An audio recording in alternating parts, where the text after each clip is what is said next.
A second important thing that to understand when you analyze the data of COVID-19 is test deviation.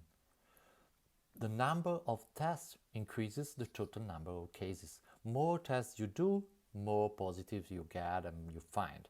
So it's really important that there is a strong correlation between tests and positives. And in Italy we have an accurate test data, and so we can see the blue line, that is the test that we perform daily in Italy, that is really correlated with the gray line, that is the new cases in Italy.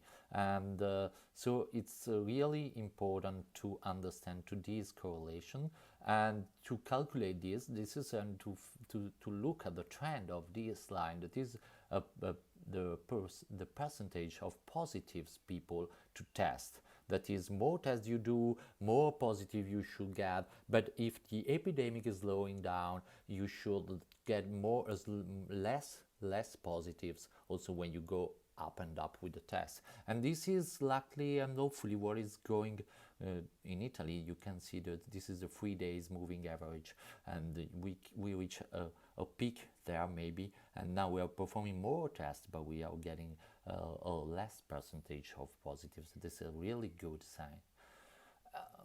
Another thing that is number of tests diminishes the mortality rate. If you test more people, you can find more people with no symptoms, so with really few symptoms, and so these people are the probability that they will recover is really high, and so you have more recovered counted in the statistics, and the mortality rate decreases, and it's mathematical. And this is a website in our wording data they perform. It's really difficult to find and to have same or normalized data over COVID-19 tests between countries. By the way, Italy is one of the countries with more tests. Another concept, the third and final concept, is mortality time shift. It's really important to understand also this time shift, that we go back to the path of COVID-19. So first symptoms, we get test. If we are positive, we can get home quarantine, hospitalized. And this path in Italy, from first symptoms to be hospitalized or home quarantined, is an average of 4 days. And from hospitalized to intensive care to death, in Italy we have an average length of 5 days. This is 5 days from where you are counted as a new case to the death. And this is a source from Italian Health Institute. I was really surprised to see these times so short times. First symptoms death, 8 days, first symptom hospitalization, 4 days, and 5 days to death. And so we have, when we look at data of daily new cases and daily new death, we have not to see these two data and graph on the same scale in terms of time. And so what I did is moving of 5 days the scale, the time, having a time shift of 5 days of the daily new death in Italy, to understand better the curve.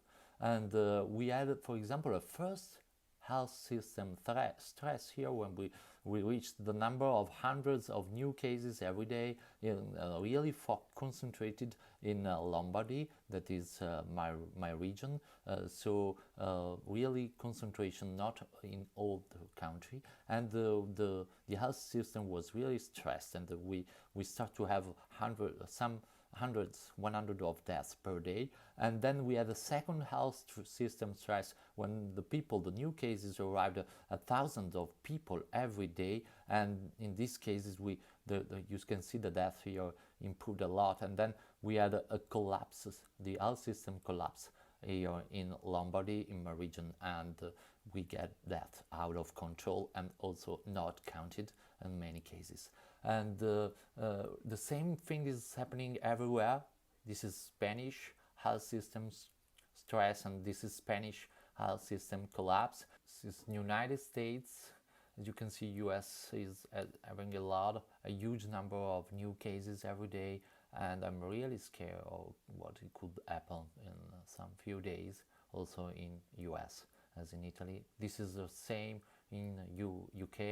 We have a first stress with the number of deaths going really over 200 per days, and we have the second stress of the health system that we have to see still the consequences. And so this is France, same way, same stress of the health system with the number of deaths increasing more and more. And that's normal. And when the health system is really stressed, as it happened in Italy, the intensive care go in stress, so people, they don't find any place in intensive care, and they go from hospitalized to death directly. And this part is just 4 days compared to the 5 days passing through intensive care, and this is 4 days for new cases to death with no intensive care.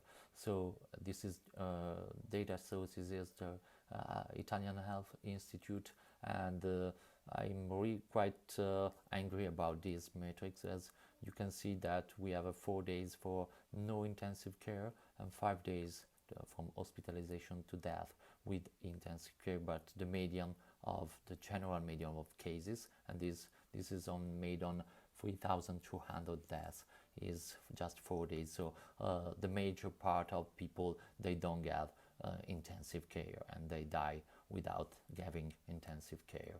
So chance in Italy to die, I think, that are higher than in other countries that had not this stress. So when an health system collapses, we see the health system collapse. That the first health system stress is when we don't have any more intensive care efficient, and we have no places anymore, we have no more devices, we have no more human resources specialized in intensive care, doctors and etc. So intensive care go in crisis, and we get more death, and we even don't get any more places from hospitalization and to intensive care. So we have more death directly from hospitalization to death. And then hospitalized in the second stress, hospitals go in crisis. There are no more beds in hospital, no more devices, no more human resources. The doctors get sick, they get Covid-19, etc. And hospitals go in crisis. We have more death.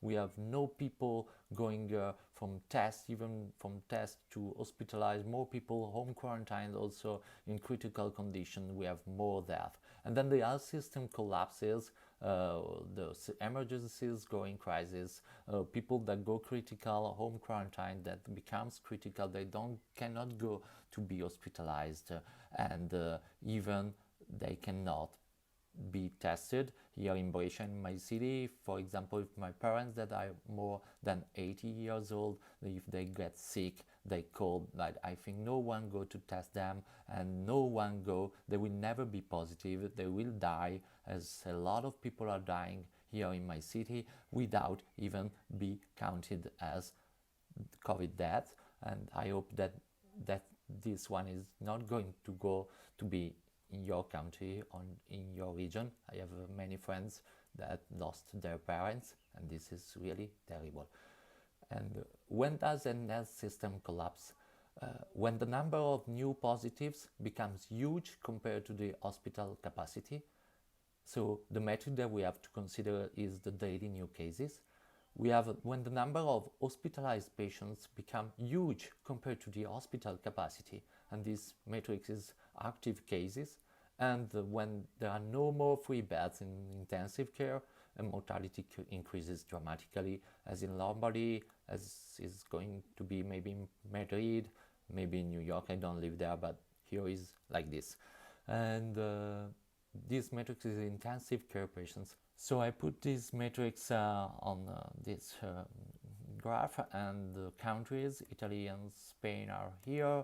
US has a lot of active cases and a lot of hospitalized patients, but not so much intensive care patients compared to the capacity. Germany is here, France, Switzerland, UK, Netherlands, Belgium, South Korea, Austria, more or less are placed in these areas of the graph. And so I call these countries collapsed health system, at least in some area of the countries, like in Italy or in Spain. This is our very critical, and these systems are under stress. This is just my idea. And so we have a mortality rate pattern. More you are in crisis in terms of health system, more the death rate will be higher. And this is why it's essential to flatten the curve, not to stress too much the health system. Also, if we get them at the same number of COVID-19 positive, the same system as to manage a less number in the same time, and so it doesn't stress so much, it doesn't collapse, and we don't have so many deaths as it happens when it collapses.